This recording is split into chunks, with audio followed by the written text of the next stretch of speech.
Vamos para a parte 2 hoje, nessa terceira noite junto do curso de Teologia Bíblica. E nós vamos iniciar lição 2. Eu não vou nem distribuir a folha para vocês hoje, porque não vamos nem ter tempo para olhar na folha, no xerox.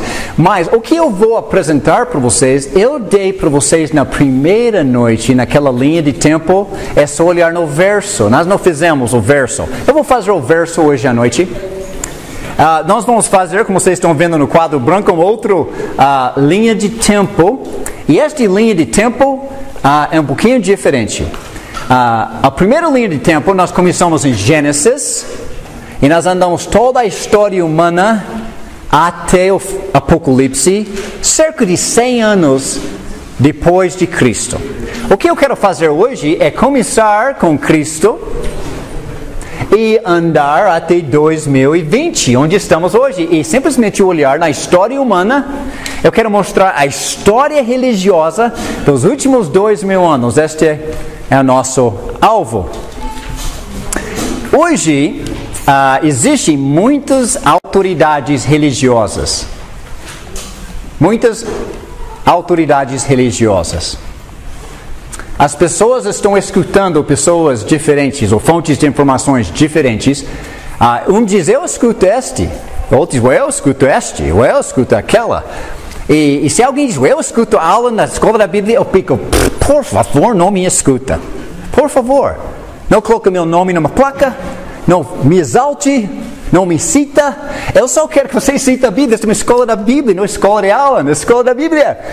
Vamos citar só a Bíblia. Esquece de mim, eu sou ninguém. Eu não tenho título, não sou nada especial. Quero apontar vocês para o mestre. Eu gostei do que João Batista falou. Eu vou diminuir e ele vai crescer. É isso que eu quero fazer aqui na escola. Mas, deixe-me dar uma ilustração do que eu quero fazer. Cada 4 anos, no mundo de futebol, o que acontece? A Copa. E de 2 em 2 anos tem as Olimpíadas que o Brasil ganhou finalmente. O Brasil finalmente ganhou das Olimpíadas pela primeira vez. Não é interessante? A melhor equipe do mundo quase sempre ganha a Copa, mas raramente ganha as Olimpíadas. Eu não sei o porquê disso. Talvez os astros estão no outro lugar jogando, ao invés de jogando na seleção, nas Olimpíadas. Mas a Copa do Mundo, não é interessante a Copa do Mundo? Eu acho tão espetacular, porque pessoas vêm do mundo inteiro para um lugar só. Tipo Rio de Janeiro, recentemente, para jogar. Rio de Janeiro era tipo Atos 2. Pessoas do mundo inteiro, em Atos 2, invadiu Jerusalém, falando diversas línguas maternas do mundo inteiro. Tinha lista de 14 línguas faladas, enquanto os judeus celebraram Páscoa e Pentecostes e tabernáculos. Mas, na Copa do Mundo, todo mundo invadiu Rio de Janeiro, na última Copa. Tem alemães, argentinos, bolivianos, americanos, africanos, australianos, ingleses, todo mundo está lá. Vamos jogar bola junto. Eles falam línguas diferentes, têm culturas diferentes. E quando eles entram em campo, eles nem falam a mesma língua, eles nem se entendem. E quem está apitando o jogo? Pode imaginar os americanos jogando, brasileiros jogando, quem está apitando o jogo é um japonês, e ninguém se entende verbalmente. Como eles conseguem jogar bola junto? O que é? Regras. FIFA estabeleceu uma regra. E está traduzido em todas as línguas do mundo. E todo mundo vai ler a mesma regra. E eles vão chegar em campo e jogar bola junto. E eu sei que de vez em quando alguém quebra as regras. Alguém deixa isso passar. Cartão amarelo. Cartão vermelho, gol não valeu, impedido. Quem está apitando o jogo, ele conhece as regras, os jogadores conhecem as regras. Os americanos não podem bater, não podem vestir capacete, não podem tocar na bola com as mãos, nada de futebol americano. Este é com os pés, é futebol, não mãozebol. É com o pé. Então, será que alguém pode pegar a bola e jogar dentro do gol? Handball, isso não é futebol. Tem que seguir as regras. E quando todo mundo segue as regras, é tão bonito o jogo, e finalmente chega no final e tem uma taça para quem venceu a Copa. Hoje em dia, o povo em Guarapuava, religiosamente, não estão jogando bola junto. Já percebeu? Eu percebi desde que eu cheguei na cidade. Eu comecei a trabalhar aqui 10 anos atrás. Mudei para cá quase 7 anos atrás. Mas quando eu mudei para cá uns 7 anos atrás, comprei um apartamento em 2013, colocamos raízes aqui para eu ficar por muito tempo. 2014, mudei para a cidade, entrei numa loja. Nós somos católicos. E eles literalmente afastaram de mim. Obrigado. Entrei numa outra loja, eu preciso de um martelo e aquela fita elétrica. Quem é você? Eu sou Taki, eu sou professor da Bíblia. Nós somos presbiterianos. E eu não estou criticando ninguém, simplesmente eu senti tão bem-vindo na cidade. Porque, mais um pregador. E eu senti a tensão na cidade. Católico, protestante, é uma tensão aqui. Nós não estamos jogando bola junto. Jesus orou em João 17. Que todos sejam um. Pai. Que eles creiam nesta mensagem. Que os apóstolos vão entregar esta mensagem. Santificai-os na verdade. Tua palavra é verdade. E eles vão ser um. Mas nós não estamos jogando bola junto. Então, eu queria já entrar na próxima lição. E a próxima lição é... eu quero afirmar que a Bíblia deve ser nossa única autoridade religiosa. Nossa única. Nenhuma outra fonte, só essa. Será que é verdade? Eu gostaria de ler a Bíblia durante a aula e deixar a Bíblia falar por si mesma, que nós não devemos fazer mais nada. Nada mais, nada menos do que a Bíblia. Só isso. Essa vai ser nossa lição. E vamos fazer na semana que vem. Mas eu gostaria de fazer uma introdução para o estudo bíblico sobre a autoridade da Bíblia, fazendo uma linha de tempo sobre a história religiosa dos últimos 2000 anos, e é muita coisa. Eu vou simplesmente resumir. Eu sentei com meu filho, 17 anos, e nós estudamos, 3 horas, toda sexta-feira, por uns 3 meses, história. Sobre isso, que eu vou falar para vocês em 45 minutos. Vai ser veloz. Mas, deixe-me adiantar uma coisa. Este é um assunto tão sensível, tão delicado, e só de eu falar o que eu vou falar, é tão fácil ofender alguém, e eu não quero ofender ninguém. Eu não quero criticar ninguém, eu não quero julgar ninguém, não quero condenar ninguém. Sabe, o único juiz é Deus. Todo mundo diz, como vai o Senhor? Me chama de você, só tem um Senhor, não sou eu. Eu não posso julgar, criticar, condenar. Sabe o que eu vou fazer? Plantar e regar. O final está com Deus. E você vai ler e está entre você e Deus. Não, eu não vou falar. Sabe o que eu vou fazer? Apresentar isso, a Bíblia, motivar vocês a ler a Bíblia só. Então, hoje eu vou revelar a história religiosa dos últimos 2000 anos. Abrir nosso pensamento um pouquinho. E depois, semana que vem, nós vamos abrir a Bíblia e comparar o que a Bíblia fala sobre isso.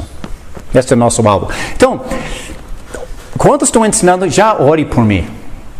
Eu quero ser humilde, carinhoso, com brandura, sensível e tocar deste assunto de uma forma delicada, porque é. Mas, vocês se lembram, em Mateus, capítulo 16, versículo 18, Jesus disse, tem versículo 13, ele diz, quem sou eu? E alguém diz, alguns acham que você é Jeremias, ou João Batista, um dos profetas, e Jesus diz, não. Quem sou eu? E Pedro levantou a mão, tu és o Cristo, o Filho, lá está de novo, o Filho de Deus vivo. Jesus diz, muito bem, respondeu certo. Tu és Pedro, tu és, em grego, Petros. Tu és Petros, uma pedra pequena, tu és Petros, e sobre esta pedra, que é uma alicerce debaixo deste prédio, eu vou edificar a minha igreja. Quantas igrejas Jesus estabeleceu? Uma igreja. Vou edificar minha igreja.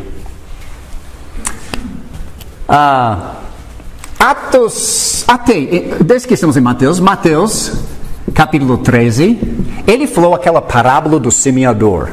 Ele diz que o semeador saiu para semear e caiu em 4 tipos de terreno. Beira do caminho, onde todo mundo anda, não penetrou. Entrou onde tem pouco solo e chegou, cresceu, e o sol queimou, perseguição.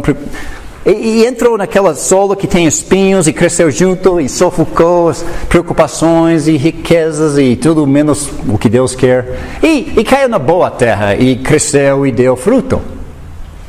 E Jesus explicou a parábola. 4 tipos de terreno, 4 tipos de ouvido, 4 tipos de coração. E ele explicou o que é a semente, o que foi semeado de acordo com Jesus. O que foi? A palavra. Quando você vai plantar semente de trigo, o que vai crescer? E se planta semente de milho, o que vai crescer? E se você não plantar semente de trigo por alguns séculos, o que você não vai ter? Você pode manter no celeiro, na sacola o tempo todo, mas não coloca na terra, não vai ter trigo. Tem que semear. Então, a palavra foi semeada. Atos capítulo 2, vamos ver isso daqui a algumas semanas. Jesus começou a igreja dele e espalhou pelo mundo. Olhem em Atos, capítulo 9, 31. Muito interessante. Igreja muito perseguida. Atos 9, 31. Quem quer ler em voz alta?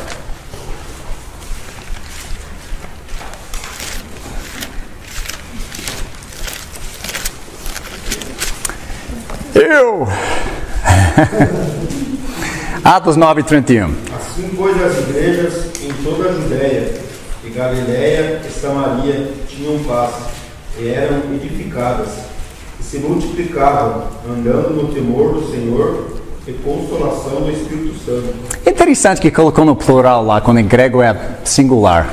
Mais alguém? O que diz lá? 31, outra tradução. Comunica a ideia e está certo, mas devia ser mais exato a tradução.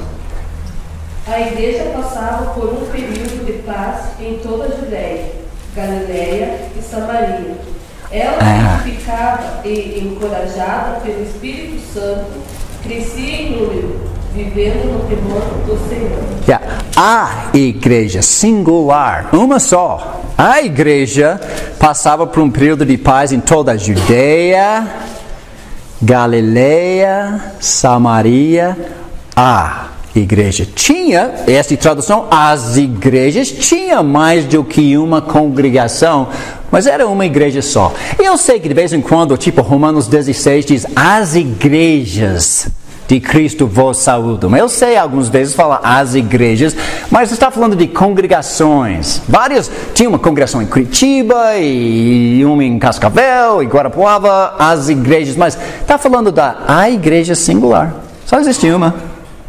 Agora, razão que só tinha uma, é porque Deus, pelos apóstolos, deu 27 livros que se chamam Novo Testamento, até o final do primeiro século. A igreja leu, recebeu a palavra, obedeceu a palavra, nasceu de Deus e tinha uma igreja. Uma. Por 600 anos. Uma. Não tinha o que nós temos hoje em dia. Uma. Hoje em dia, sabe, por meus primeiros anos aqui no Brasil, alguém diz, de qual igreja você é? Aquela da Bíblia. Mas de qual denominação? Esta palavra não consta na Bíblia. De um nome de alguém. Denominação. Só tem um nome, é Jesus, eu sou dele. Hoje eles estão falando de qual ministério você é? Eu não sei o que eles querem dizer, mas uma maneira meio manso de criar união entre uma diversidade de ensinamentos diferentes. Se chama ecumênico, e eu não sei de onde veio esta ideia. Vamos ter união, acredita o que quiser. isso não é bíblico. Santifica-os na verdade de Jesus. Que eles acreditam nesta mensagem. Serão um só. Mas nós temos, eles tinham uma igreja e nós temos N igrejas. Até quando eu cheguei aqui em 86, até 97, estavam começando 60 novas por semana no Brasil. Uau! Totalmente diferente do outro. Nome totalmente diferente. Não quero nada com os outros. O que aconteceu? É por isso que eu quero falar um pouquinho. O que aconteceu? Vocês sabem, nesta época, a igreja tinha alguns problemas. Atos 5. Ananias e Safira, mentirosos. A igreja tinha problemas. Onde tem pessoas, tem problemas. E algumas vezes sou eu. Algumas vezes minha arrogância, o orgulho, meu tom de voz, meu egoísmo. Eu tenho que pedir desculpas. Puxa minha orelha. Eu vou pedir desculpas. Eu falho. Atos 6. Os apóstolos eram tão sobrecarregados com o trabalho que as viúvas foram negligenciados e alguns começaram a reclamar. Então eles tinham que reorganizar e delegar para uns diáconos, aqueles 7, para servir mesas. E onde tem pessoas, tem problemas. E durante os séculos, mesmo que tinha uma igreja, tinha problemas. De vez em quando alguém saiu falando coisas meio tortas e eles tinham que lidar com ele. Mas a igreja fez isso durante um tempo. Depois de mais ou menos 200, 300 anos, a igreja começou ligeiramente a sair da linha. Devagarzinho, ninguém nem percebendo. Nos primeiros 300 anos, cristianismo perseguido. No ano 315, o Império Romano apanhou tanto de Deus que diz, ok, cristãos são legal, todas as religiões são legal, vamos ter um pouquinho de paz na praça. Cristianismo legalizado. Quando o cristianismo for legalizado, agora você pode ser eleito em cargos na próxima eleição. E durante os próximos 300 anos, cristãos começaram a assumir cargas na própria administração da pátria. Bispos se tornando oficiais da política. Até o ponto que os imperadores eram tão podres, homossexuais, sem treinamento, sem capacidade de liderar, que chega um ponto que os bispos assumiram o comando da pátria, o que sobrou do Império Romano. Que no ano 400 e pouco Roma perdeu, quebrou no meio, sobrou um pedaço pequeno e os bispos da própria igreja começaram a liderar a pátria, porque os imperadores não tinham como fazer nada. Mas vamos resumir esta história. Alguém nasceu no ano 570, se chama Maomé. Alguém ouviu falar de Maomé? Descendente de Ismael, aquela filha de Abraão e Sara de tantos anos atrás, é descendente dele. Ele nasceu e ele falou que no Velho Testamento é a palavra de Deus e Jesus era profeta de Deus e no Novo Testamento é a palavra de Deus e tudo mais. Mas alguém modificou a palavra de Deus. É corrompido e não é de confiança. Se você tiver dúvidas sobre sua Bíblia, eu só preciso de 2, 3 horas. Eu vou esclarecer o que ele falou, porque não é verdade. Ninguém mexeu com a Bíblia de confiança total. Eu só preciso mostrar a parte científica para comprovar isso. Mas Maomé, ele diz no deserto que Deus falou com ele. Deus falou comigo. O que ele disse que Deus falou com ele. E como eu falei, eu não vou julgar ele, eu não vou nem condenar ele. Eu só vou simplesmente citar o que ele falou sobre si mesmo. O que ele falou.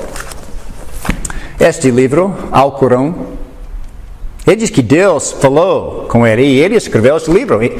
Quran, em inglês. Alcorão, dos muçulmanos. Eu recebi isso do muçulmano. Eu estou tentando evangelizar ele, está tentando me evangelizar. Eu estava em Israel, parei na loja dele e disse, posso comprar? Ele disse, eu dou-te presente. Português ou inglês, então ele me deu em inglês. Mas ele recebeu um novo livro, o Alcorão. Seria interessante ler, para saber do que estamos lidando. Eles estão multiplicando tanto, eles vão tomar a população brasileira por população. Eles têm 15 filhos por casal. Nós temos 1 ou 2. Eles vão tomar a pátria só por popular. Estados Unidos, Obama, muçulmano, eleito presidente. Está mudando os Estados Unidos, é chocante. Alguns americanos não gostaram, elegeram Trump, voltou ele na rua. Que bom. Uau, eles estão invadindo os Estados Unidos. Estão populando os Estados Unidos. Eles já popularam Espanha, Portugal, Inglaterra, mais muçulmanos do que qualquer outro cidadão nessas pátrias. Eles estão chegando aqui. Então já mais de 1 milhão no Brasil, multiplicando. Mas o Alcorão, toma o tempo ler o Alcorão. Você sabe que a palavra amor não consta no Alcorão em nenhum lugar? Este livro diz, você pode me odiar, eu vou te amar, mesmo que custe minha vida. O livro dele diz, se não obedeces esse livro, eu vou te matar. Porque a palavra amor não consta mais.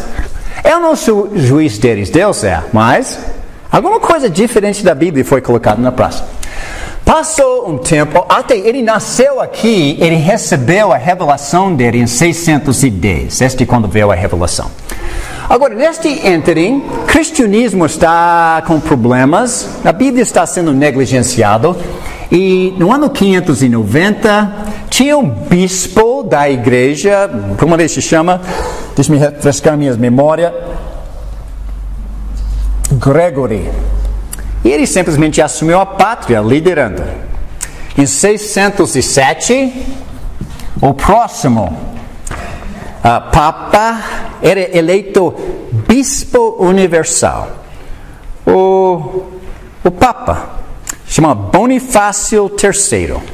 E ele, o Bonifácio, realmente o primeiro Papa, era considerado infalível, inspirado por Deus. E surgiu uma doutrina que se chama eu esqueci. Apostólica. Qual é a palavra que eu estou esperando? É uma sequência apostólica. Eles acreditam na Igreja Católica que sempre tem que ter alguém inspirado por Deus na planeta Terra. O que é? Sucessão apostólica. Eu sei, essa palavra está na cabeça em algum lugar. Obrigado, Henrique. Eles acreditam que Pedro era o primeiro Papa e depois dele outro Papa, outro Papa, outro Papa. Sempre tem que ter uma Papa. E cada vez que um Papa morre, tem que ter um novo. Nós sabemos que Pedro não era o primeiro Papa, porque em Mateus 8 ele tinha uma sogra. Casado, filhos. Ele não é nem qualificado a ser um Papa. Mas Mateus 8 é interessante. Não tem, a Bíblia nunca fala em Papa. A Bíblia não fala de Papa. Não tem. Mas de repente surgiu em cristianismo, porque a Bíblia está meio negligenciada, não é tão conhecida, mas surgiu. Certo e errado, este não é o meu ponto hoje, é simplesmente falar o que aconteceu. Agora, dentro do cristianismo, por negligência da Bíblia, o próximo Papa, Vitilian I, estamos no ano 666 e não tem nada a ver com Apocalipse 13, nada, é simplesmente o ano que o próprio Papa Vitilian estava servindo de Papa, Vitilian I. Ele fez alguma coisa na Igreja Católica bem diferente. Este Papa diz, eu mando, eu falo por Deus. Substituiu a autoridade. E, ao invés de ter presbíteros em todas as congregações, eu sou o presbítero, eu sou o bispo. Mudança de organização da igreja. Mudou a autoridade, mudou a organização. Este aqui fez uma coisa radical. Ele trouxe instrumento musical dentro do culto da igreja pela primeira vez. Por 600 anos, desde a época de Jesus até aqui, a igreja só canta no culto. Os judeus tocavam, os levitas tocavam, os pagãos tocavam, e os cristãos cantavam. Mas de repente, não por influência bíblica, mas por influência pagã, o instrumento musical foi um órgão, foi trazido dentro do culto pela primeira vez e dividiu a Igreja Católica no meio. A Igreja Apostólica Romana diz sim, a Igreja da Grécia diz não. Os padres dizem o quê? Eu vou ficar aqui, nós vamos cantar, sempre cantamos, não vamos. Até começou a surgir um termo que se chama a capela. Porque eles têm, a Igreja Católica tem uma capela que se chama Sistina. Que Miguel Ângelo ficou assim, com todos aqueles desenhos no teto. Capela Sistina. A Igreja Católica não permite instrumento musical lá dentro, só o canto. Então ele diz, nós vamos fazer a capela, como é feito na Capela Sistina, só com a voz. Então a Igreja Católica dividiu sobre isso. Algumas pessoas dizem, mas tem um problema usar instrumento musical? Eu vou te dar uma pequena noção sobre isso, bem pequena. Porque isso entrou não por informação bíblica, isso entrou por influência pagã na época. Mas alguém diz, mas toda a igreja tem instrumento musical. Você devia estudar as igrejas do mundo, a maioria não usam. A maioria das igrejas brasileiras usam. Estuda o restante do mundo, a maioria não usam. Mas alguém diz, mas eu acho que devemos, e pode ser. Eu disse, por quê? Eu pergunto. Nós reunimos aqui todo domingo de manhã, tomamos a ceia e cantamos. Sem instrumento, né? Órgão, piano, violão, bateria, rock and roll, nada disso aqui. Só isso, espírito em verdade. Como o Novo Testamento ensina. A gente canta, que o Novo Testamento ensina canta. Efésios 5, 19, Colossenses 3, 17, Hebreus 2, 3, 2, 12, Mateus 26, 30. O Novo Testamento só fala canta, canta, canta, canta. Não fala nunca toca, toca, toca. Nunca. Mas alguém diz, qual é o problema? Porque Salmo 150, eu sei, Salmo 150. Até nós vamos lidar com isso semana que vem. Mas o que está em Salmo 150? Só rapidinho. Cantai ao Senhor, louvai-lo com símbolos e harpas, e tem uma tonelada de instrumentos, eu sei. Mas sabe qual é o segredo lá? Versículo 1. No santuário. No santuário? Onde estava o santuário? Vamos rebobinar fita um pouquinho no contexto do Velho Testamento. Moisés, turma, Israel sai do Egito, chegaram no Monte Sinai. Deus dá uma tonelada de informação para eles, 613 leis, inclusive o livro de Números e Levítico, que explica o louvor a Deus no Velho Testamento. E quando chega em Números capítulo 10, ele diz, tem 12 tribos de Israel, eu escolho a tribo de Levi, eles vão fazer o trabalho do tabernáculo. Incenso, sacrifícios, música, tudo. Mais ninguém, só eles. Então, em Números capítulo 10 diz, homens, nenhuma mulher. Velho Testamento, nenhuma mulher tocou um instrumento no louvor a Deus. Nenhuma mulher. Só homens. Números capítulo 10. Da tribo de Levi. Não da tribo de Judá, Dan, Gade, Rubim, Manassés. Não. Só da tribo de Levi. Homens da tribo de Levi. Mais ninguém. Se chega em Deuteronômio 12, somente em Jerusalém, somente no templo, e se continuar Números 10 até versículo 10, somente em cima da oferta queimada. Esses 5 pontos, você conhece tudo que o Velho Testamento ensina sobre louvor a Deus com instrumentos musicais. Homens, tribo de Levi, em Jerusalém, não em Belém, não em Galileia, não em Cafarnaum, só em Jerusalém. Só no templo, não em qualquer bairro de Jerusalém, só no templo. E somente na oferta queimada. O salário do pecado é a morte. Um animal morreu. Eles tocavam. Muito obrigado pela misericórdia. Homens da tribo de Levi tocavam. Essas são as instruções. Agora, passa um pouquinho de tempo.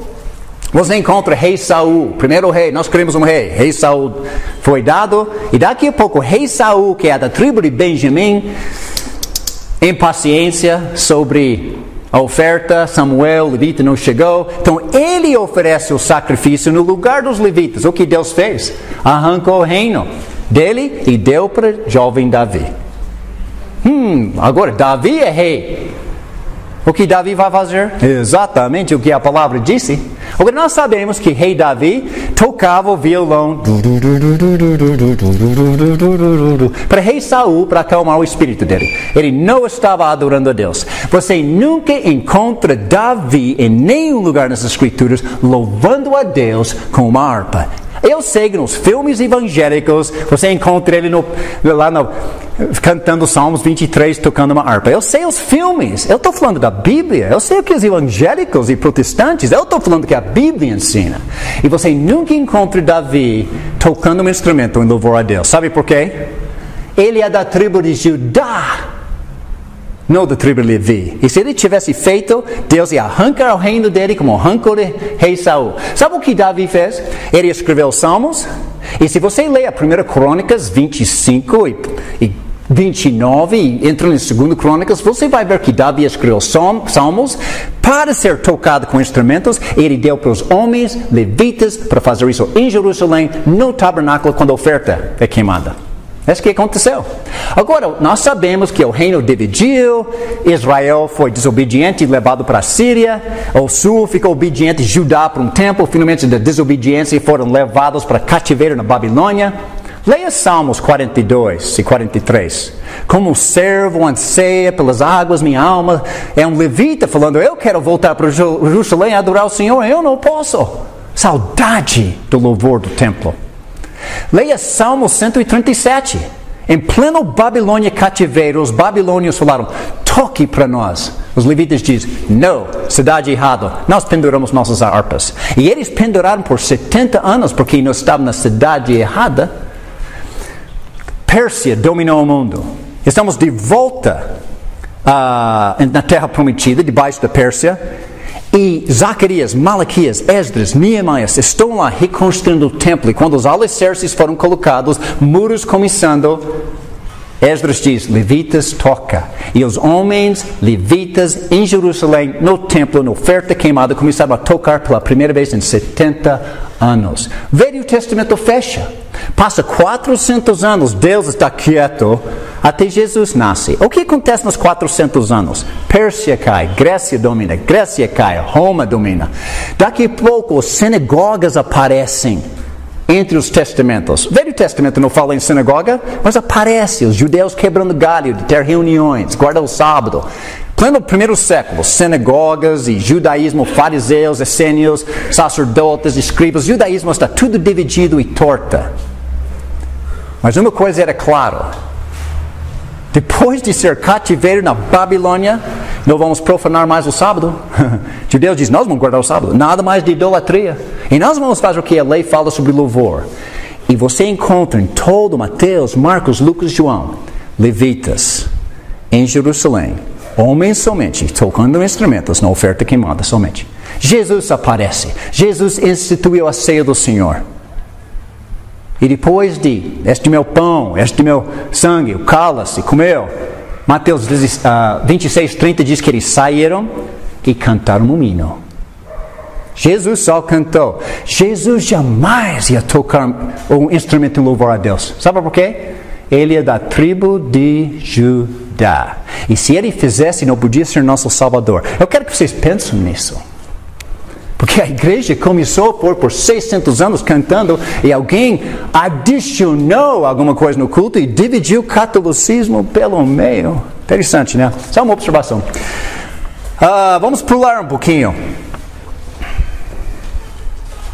Então, a organização mudou, a autoridade mudou, louvor mudou. Estamos...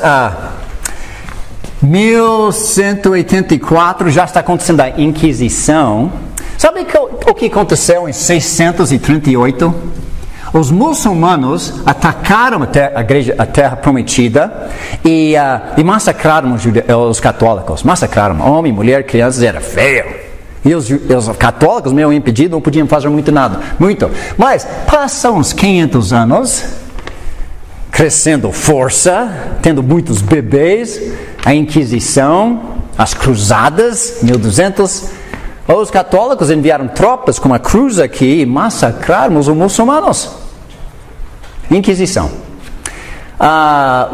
Estamos chegando na época de 1199. Onde eu tirei toda essa informação? Da Enciclopédia Católica do internet. Só vai lá no Google, Enciclopédia Católica, e leia por si mesmo. De onde veio toda essa informação? E a parte sobre instrumento musical, eu tirei da Bíblia, livro de Números, Deuteronômio, Crônicas, Salmos e assim por diante. Agora, no ano 1199, Papa Inocêncio III, desde que o Papa é inspirado por Deus, meio diferente do que a Bíblia fala, a Bíblia foi proibido a leitura, correntado dentro das catedrais de latim, hebraico e grego. Se você não sabe ler essas línguas, você não vai ler a Bíblia. Então a Bíblia foi proibida. As cruzadas aconteceram. De 1200 para frente, você tem 1500. Você tem todas aquelas massacres e cruzadas e os portugueses chegando. Os espanhóis chegando. E as incas eliminadas. Não quer se batizar católica, eliminados. A Inquisição eliminou raças. Foi muito forte. Cristianismo não tinha uma boa reputação na época. Muçulmano não gosta de cristianismo, porque quando eles pensam em cristianismo, eles só pensam em catolicismo. Então eu não estou tentando ser crítico, simplesmente como o muçulmano fala. Você é cristão? Eu não quero. Por quê? A Inquisição, as cruzadas. Eu falei, 638. Eu não estou tentando defender ninguém, simplesmente, católica só fez o que vocês fizeram antes. Mas é um tumulto, terrorismo no mundo. É muito triste isso. Mas, chegando nesta época, 1400, 1500, você tinha homens como Giordano Bruno, cientistas, Galileu Galilei, inventando telescópios, observando o mundo, e o Papa está dizendo que nosso universo é geocêntrico, os cientistas dizem, não, é heliocêntrico, e o Papa queima o Giordano Bruno vivo na estaca. Condenou Galileu Galilei. Mas agora, hoje, ciência esclareceu, realmente é heliocêntrico, a gente está em órbita ao redor do Sol. E a Igreja Católica absolveu Galileu Galilei em 1982, na televisão brasileira, em 1993, pediu desculpas por matar Giordano Bruno. Que bom admitir erros. 1500, Martinho Lutero.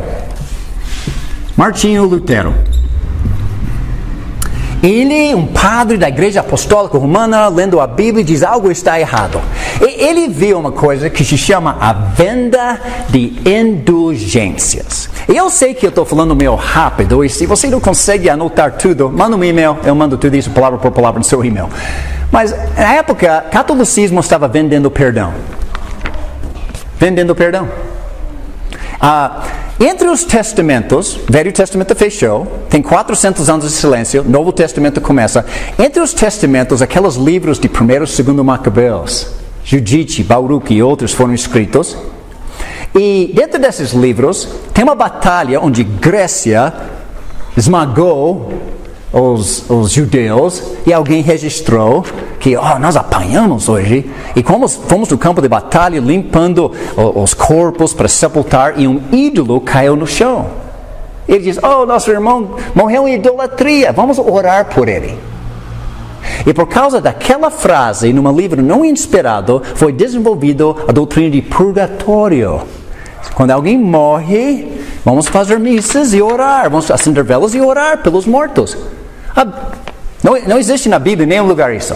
Só uma frase num livro entre os testamentos fala isso. O purgatório. Por causa disso, a doutrina de purgatório diz que se você morrer malandro, pecador, você vai para o purgatório, você vai queimar, pagar pelos seus próprios pecados, sofrer por 1000 anos, 2000 anos, 10.000 anos, de acordo com quantos pecados, e depois de você pagar pelos seus próprios pecados, você pode ir para o céu. Uma mamãe está lá no velório dizendo, não acredito que meu filho morreu malandro fora da igreja, não sei o que vou fazer. O padre diz, quantos terrenos você tem? Você passa o terreno, eu libertarei do purgatório agora. A venda de indulgências. Martinho Lutero diz, o quê? Eu li minha Bíblia, isso não está lá em nenhum lugar. Ele escreveu uma lista de 95 itens da Bíblia, dizendo que não, ninguém queria ouvir, ele caiu fora. E Martinho Lutero começou a ler a Bíblia, e sabe algumas coisas que ele começou a falar? Deixe-me voltar na história um pouquinho. Em 1311, 200 anos antes de Martinho Lutero, no Conselho de Ravenna, o Papa da época se chama Clemente V. E ele diz, batismo não é mais por imersão, batismo agora é por aspersão. A Igreja Católica pratica batismo por imersão por 700 anos e do nada diz, não precisa ser embaixo da água mais, vamos fazer em cima da cabeça com um pouquinho de água. Então, de 1300 até 2020, nós estamos mais quanto? 700 anos disso, e todo mundo acha que é batismo é água na cabeça agora. Martinho Lutero está lendo na sua Bíblia, ele está vendo a palavra batismo, repetido várias vezes, comparando, e a palavra batismo significa imersão. Então Martinho saiu da igreja católica e diz, eu vou fazer batismo com imersão. E eu não vou usar instrumentos musicais, porque o Novo Testamento diz só cantar. E ele tentou voltar para a Bíblia. Por causa da Inquisição da Igreja Católica, muito perseguida, começou a dizer luterano, muita perseguição. Ele não queria o nome dele, mas eles foram contra, tentando voltar à Bíblia. E sabe a contribuição de Martinho Lutero? Ele traduziu a Bíblia na linguagem alemã para o povo da rua ler pela primeira vez em 300 anos. O povo vai ler a Bíblia. E o povo começou a ler. E quando Martinho Lutero morreu, a Igreja Católica fez questão de tirar ele do túmulo, queimar seus ossos e colocar de volta para dizer, herege, ele não presta para nada. Você sabe, a perseguição foi tão intensa que alguns anos atrás eu vi isso. Quando foi isso? 1999, eu estava em Curitiba, assistindo a televisão brasileira, um acordo. A Igreja Luterana diz, eu não aguento mais, desculpe alguma coisa, a gente faz o que vocês bem quiser. E fez as pazes com a Igreja Católica, em submissão total. Então, você vai na Igreja Luterana hoje, o culto é igual, o vestuário é igual, desde 1999. É por isso que aqui em Guarapuava tem um padre neste rotatório e Martinho Lutero neste outro rotatório. Ele é nosso de volta. Ao invés de continuar, retrocederam de volta para a doutrina. Agora, passa um tempo, e desde que a palavra de Deus está nas mãos das pessoas lendo, algumas pessoas, tipo 1536, estão lendo e dizem, lá na Bíblia não tem papa, tem presbíteros. E a palavra presbítero é uma palavra grega, literalmente grego, traduzido para o português, significa idoso, ancião, velho. Tem presbíteros. E quando você ler 1 Timóteo, capítulo 3, ou Tito, capítulo 1, fala quem pode ser um presbítero. Homem casado com filhos crentes. Não jovens, seminaristas, recém-formados. Eles são jovens, não presbíteros. Eles não são velhos. Mas pessoas descobriram presbíteros. Então a igreja presbiteriana começou, baseada na presbíteros, não papa. Mesma época, em 1536, na Inglaterra, o rei da época diz, sabe, Papa, eu quero divorciar desta mulher e casar com essa. O Papa diz, você não pode fazer isso, tem que ficar com uma mulher a vida toda. Ele diz, eu sou o rei da pátria, faço o que eu bem quero. Eu vou sair da igreja, fica na sua, Papa, eu vou começar minha própria igreja. Divorciou desta e casou com essa, e a igreja anglicana nasceu. Quase idêntico ao catolicismo, só que eu divorcio quando eu quero. 1550, pessoas estão lendo sua Bíblia e diz, batismo realmente significa embaixo de água.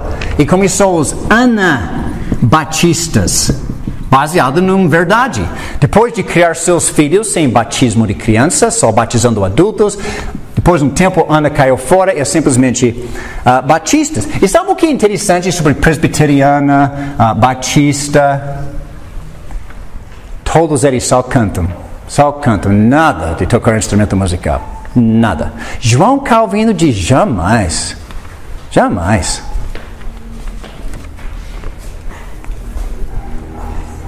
John Knox, jamais. John Smith, jamais. Wesley dos metodistas, jamais. Nós vamos só cantar. Mas com o tempo alguém diz qual é o problema. Eu acho que Salmo 150, fora de contexto, fala alguma coisa. Ok. Então eles dividiram batista, presbiteriano, metodista, todos sobre esta questão. A mesma coisa aconteceu entre eles que aconteceu com os católicos. Sobre batismo, os presbiterianos dizem, eu já fui batizado criança, tem que ser batizado de novo. Aqueles batistas estão fazendo isso, o que eu faço? Então eles fizeram uma assembleia, chamada Assembleia de Westminster. E o que vamos fazer? A Bíblia diz imersão. Nossa prática tem sido aspersão, o que vamos fazer? Vamos fazer uma votação. Quantos querem imersão? Quantos querem aspersão? Aspersão ganhou. 25 contra 24. E a igreja presbiteriana faz batismo por aspersão com os católicos até os dias de hoje. 1738, John Wesley, metodista, Nada de instrumento musical, só cantando, mas batismo, faz como quiser, imersão, aspersão, tanto faz. Algum lugar aqui, eu não sei quando, 1700 a 1800, pessoas falaram, que tal a gente volta para a Bíblia? Onde a Bíblia fala, falamos, onde a Bíblia calado, calamos. Vamos semear somente a semente da palavra. Vamos ser simplesmente cristão. E isso aconteceu simultaneamente em muitos lugares. Na Escócia, na Inglaterra, de toda parte da Europa, nos Estados Unidos. Simultaneamente, pessoas, vamos seguir a Bíblia. E essas pessoas começaram a erguer, começaram a viajar, pregando, trocando ideias. O que você acredita? O que você acredita? Hey, nós acreditamos a mesma coisa. É óbvio, porque a gente só segue a Bíblia. Em algum lugar, alguém tirou a semente da sacola e começou a plantar de novo. E a igreja deu continuação. Agora, uma coisa nova na praça. 1830. Alguém já ouviu falar de Joseph Smith? Como eu falei, eu não estou tentando criticar, condenar. Eu sei que é delicado e sensível o assunto. Eu não sou juiz de ninguém. É só uma lição sobre história religiosa. Quem é Joseph Smith?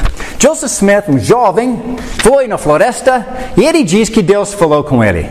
E deu este livro, o livro dos Mormons. Certo e errado, este foi em 1830. Quer ler a história? De onde eu tirei a história está aqui na introdução. Próxima vez que dois rapazes com camisa branca, com uma placa aqui que diz presbítero em inglês, e ancião, elder, fala lá. Pede para eles, vão te dar uma cópia de graça, em inglês ou português. E você pode ler a história dos Mormons. Como Deus falou com Joseph Smith. Deus falou com ele, eu não sei, eu nasci em 64, 56 anos atrás, eu não estava lá em 1830. Mas ele falou isso, e ele deu 3 livros. Livro dos Mormons, Doutrina e Alianças e A Pérola de Grande Preço. Passa um tempo, 1850. Alguém já ouviu falar de Allan Kardec? Allan Kardec diz... Ele escreveu 5 volumes, este é o primeiro volume, Allan Kardec, o Livro dos Espíritos. Ele tem 5 volumes. Você lê a introdução aqui. Ele disse, estava lendo na Bíblia, João 14, e nós vamos ver isso semana que vem, que o Espírito da Verdade vai falar conosco. Ele diz, o Espírito da Verdade falou comigo. E ele diz na introdução do livro dele que o Velho Testamento é a Palavra de Deus, o Novo Testamento é a Palavra de Deus, mas são antiquados, não relevantes. Esta é a Bíblia de hoje, esta é a nossa nova Bíblia. E Espiritismo nasceu. Passa um tempo, estamos em 1844 até 1915. Alguém já ouviu falar de Ellen White?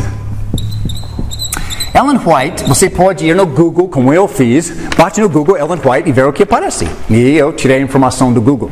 Ellen White é uma senhora norte-americana que diz, eu sou o profeta verdadeiro. Deus não falou com Joseph Smith, não falou com Allan Kardec, não falou com o Papa. Eu sou o verdadeiro. Toda essa confusão religiosa errada, eu sou o verdadeiro.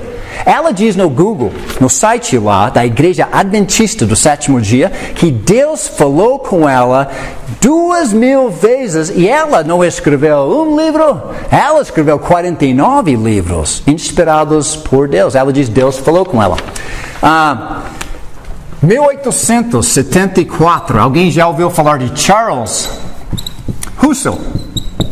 Charles Russell, Deus diz, não falou com nenhum desses caras, eu sou o verdadeiro, Deus falou comigo. Ele escreveu 6 volumes que se chama Estudos nas Escrituras. E ele falou, se você ler a Bíblia, vai ficar na escuridão. Se você ler meus livros que Deus me deu, Estudos das Escrituras, depois ler a Bíblia, você vai ser mais clareado e iluminado do que os próprios apóstolos. Testemunho de Jeová. Testemunho de Jeová nasceu.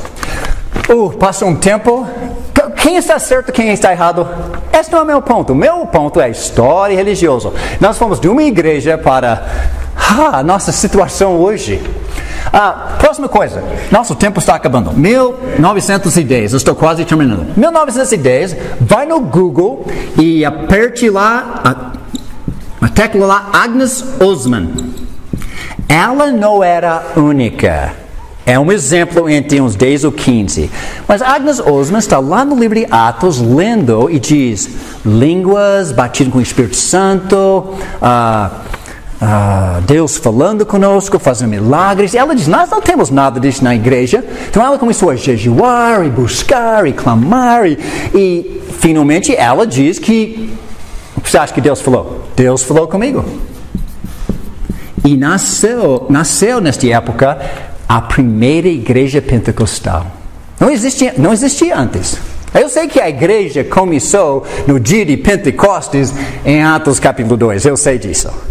Pentecostes, Pente significa 50 dias depois da Páscoa. Você conta 7 sábados e mais um dia 50. É o dia de Pentecostes. É uma celebração dos judeus sobre a colheita. Eles pegaram as primícias, levaram para Jerusalém. Eu não sou igreja pentecostal, isso é mais coisa dos judeus do que cristianismo.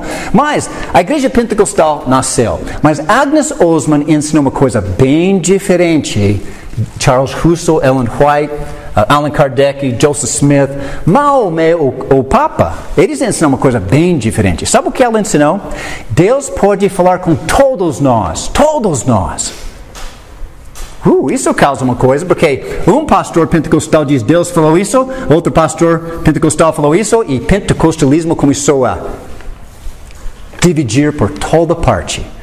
Um pequeno resumo. Um homem saiu dos Estados Unidos, foi para o Brasil, se chama Luigi Franciscão, diz Deus falou comigo, e começou a congregação cristã. Pessoas maravilhosas, tem boas verdades, eles têm muita coisa boa, eu gosto lá. Mas é uma igreja pentecostal com línguas e revelações, e instrumento musical, mas congregação cristã. Isso invadiu o Brasil. Teve um efeito em tanto que em 1911 dividiu a igreja batista com Wingren e Berg, e a igreja Assembleia de Deus nasceu pela primeira vez. Passa o tempo, 1957, nos Estados Unidos, uma jovem se chama Amy McPherson diz, Deus não falou com nenhum desses pentecostais, Deus falou com este pentecostal, e a igreja quadrangular começou. Em 1962, Davi Miranda diz, Deus não falou com nenhum desses pentecostais, Deus falou com este pentecostal, e Deus é amor, começou. 1977, Edir Macedo diz, Deus não falou com nenhum daqueles, Deus falou comigo. E a Igreja Universal começou. E não foi só Edir Macedo, tinha três amigos. R.A. Soares, seu cunhado, e Valdemaro Santiago. Eles eram amigos. Depois de um tempo, tinha uma desavença entre os cunhados, e R.A. Soares achou que Edir Macedo era meio forte, especialmente na cobrança de dinheiro. Ele caiu fora. E qual foi o ano? 1980. 1980. R.A. Soares começou a Igreja Internacional da Graça. Passa um pouquinho mais de tempo. Qual foi a data?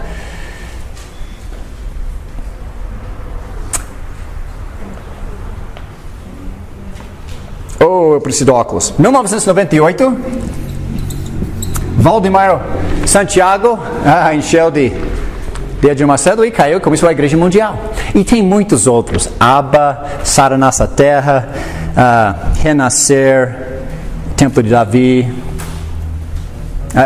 60 por semana começa no Brasil. 60 por semana, Brasas Vivas. E eles inventam nomes todo dia. Novos e novos e novos. Deixe-me encerrar para hoje à noite. Eu não gosto, 10 horas nós temos que encerrar. Eu não gosto de encerrar como eu estou encerrando, deixando isso na quadra assim. Eu espero que não foi ofensiva, porque não é o meu propósito. Eu não quero julgar, criticar ninguém. É simplesmente nossa realidade. E vocês podem bater qualquer desses nomes no Google, investigar e ouvir das próprias bocas deles o que eles falam sobre si mesmos. Essa é a pesquisa que eu fiz por mim. E sabe o que eu quero fazer? Eu quero deixar uma observação e uma pergunta para nós hoje à noite. E nós vamos para casa refletir nisso. E terça-feira que vem nós vamos abrir nossa Bíblia e comparar a Bíblia com tudo isso aqui. É isso que nós vamos fazer. Mas, quando eu tinha 17 anos, eu fui criado desde pequeno, e minha pergunta é, quem está certo e quem está errado? Não, eu não sabia. Será que eu estou na igreja certa? Ele parece mais espiritual, ele fala em línguas. E quando ele canta, ele fecha os olhos. Ele parece bem mais espiritual do que eu. E eu não sei, as aparências, eu não sei se eu estou certo. Eu não sabia o que fazer. Mas eu comecei com 17 anos, eu tenho que resolver isso. Primeiro, Deus existe? Eu fiz a pesquisa. Ele existe. Segundo, qual igreja está certa? Eu tenho que saber. Eu não posso dormir até eu resolvo isso. Eu comecei a pesquisar. Dentro de poucos meses eu tinha um caderno desse tamanho. Agora 2 prateleiros. Eu tenho lido a doutrina deles. Eu acho que eu conheço a doutrina de qualquer dessas igrejas melhor do que os próprios membros. Chega uma hora que eu cansei de ler. Porque eu comecei a observar duas coisas. Eu vou colocar aqui no quadro 2 coisas.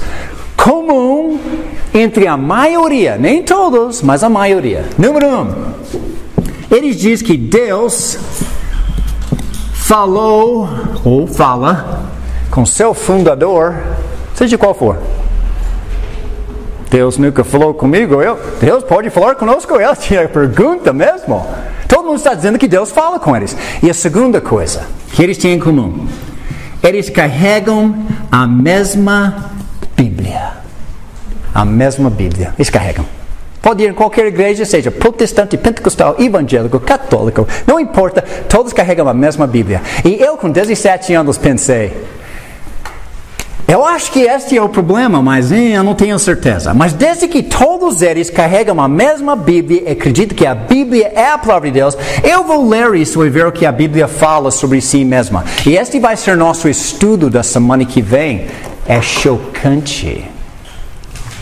Boa noite para vocês. Esse é nosso alvo da semana que vem.